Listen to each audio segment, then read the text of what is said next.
பயிற்சி 5.5 question number 9. ஒரு rocket வெடியானது கொளுத்தும் போது அது ஒரு பரவளையம், நிறைய பரவளையம் தான் வருது பாருங்க, பரவளைய பாதையில் செல்கிறது. அதன் உச்ச உயரம் 4 மீட்டர். ஸோ இங்கே வந்து ராக்கெட்டை கொளுத்துனா இது அப்படியே போய் தரையில் விழும். என்ன வடிவத்தில்? பரவளைய வடிவத்தில்.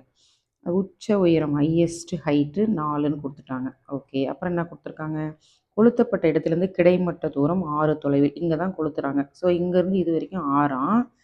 இறுதியாக கிடைமட்டமாக, இறுதினா இதான இறுதி, இங்கே ஸ்டார்ட் பண்ணும்போது 6, இப்படி போயிட்டு இங்கே வரும்போது இந்த டிஸ்டன்ஸும் 6. எப்படி நீங்கள் இது 6ன்னு சொல்கிறீங்க நீங்கள் கேட்கலாம். அவங்களே கொடுத்துருக்காங்க பாருங்கள், இறுதியாக கிடைமட்டமாக 12 மீட்டர். ஸோ இது ஃபுல்லாக 12, இங்கே 6, இங்கே 6ன்னு பிரிச்சுக்கிறோம். ஏனில் புறப்பட்ட இடத்தில் தரையுடன் ஏற்படுத்தும் எரி கோணம். அப்போ தீட்டா, இங்கே தானே கொளுத்துறாங்க, அப்போ இங்கே இருக்கிற தீட்டாவை கேட்குறாங்க.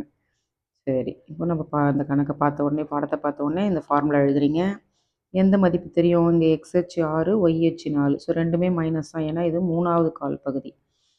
அப்போது இதை எக்ஸுக்கும் ஒய்க்கும் பிரதிட்டிங்கன்னா உங்களுக்கு இந்த ஆன்சர் கிடைக்கும். அப்போ ஏ வந்து எவ்வளோ வருதுங்க? 36/16. இதை சமன்பாடு 1ல் பிரதிட்டோம்னா இந்த ஸ்டெப்பு கிடைக்கும். ஸோ இதெல்லாம் கேன்சல் ஆகுது, கேன்சல் பண்ணுறோம். இது 4ஆம் வாய்ப்பாடு, இது 4ஆம் வாய்ப்பாடு. கேன்சல் ஆனால் இந்த டேர்ம் கிடைக்கும். நமக்கு வந்து தீட்டா கேட்குறாங்க. அப்போ தீட்டா கேட்கணுன்னா வகைப்படுத்தணும்.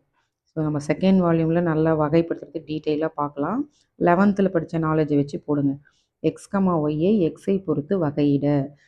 எக்ஸ் ஸ்கொயரை வகைப்படுத்தினா 2 முன்னாடி வந்துடுமா, பவரில் 1 கம்மியாகும். டிஃப்ரென்சியேஷன் ஃபார்முலா தெரியும் உங்களுக்கு.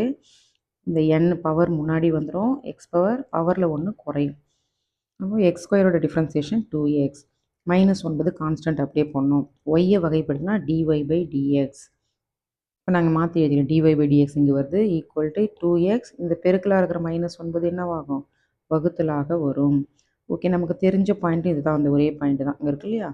இப்போ -6, -4 எனில் இது வந்து எக்ஸ் வர இடத்துல இதையும் ஒய் வர இடத்துல இதையும் போட்டோம்னா இந்த எக்ஸ் மட்டும் தான் இருக்குது. ஸோ -6 -2 பெருக்கல் -6 மைனஸ் இன்ட்டு மைனஸ் ப்ளஸ்ஸு 6 2 12/9 அப்படியே எழுதணும்.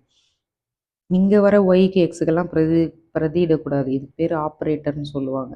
சரியா? dy/dx. இதில் வந்து இது வந்து ஒரு வகையிடல். இப்போ இங்கே பாருங்கள், எம்ன்றது அதாவது சாய்வு.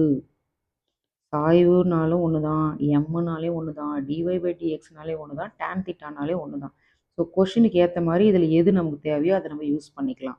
இப்போ நமக்கு தீட்டா கேட்குறதுனால இந்த 3 ஃபார்முலா தீட்டா இங்கே தான் இன்வால்வ் ஆகுது. அதனால் நான் dy/dx பதிலாக என்ன எழுதுகிறேன்? tan தீட்டான்னு எழுதுகிறேன். tan theta is equal to cancel ஆனது போக 4/3.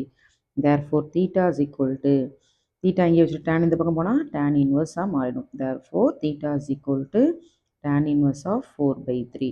இதுதான் இந்த சம்மோட ஆன்சர். ஸோ இந்த வகைப்படுத்துறதை கொஞ்சம் பார்த்துக்கோங்க. 11ல் கூட ஒரு முறை போயிட்டு நீங்கள் ரிவைஸ் பண்ணிட்டு வரலாம்.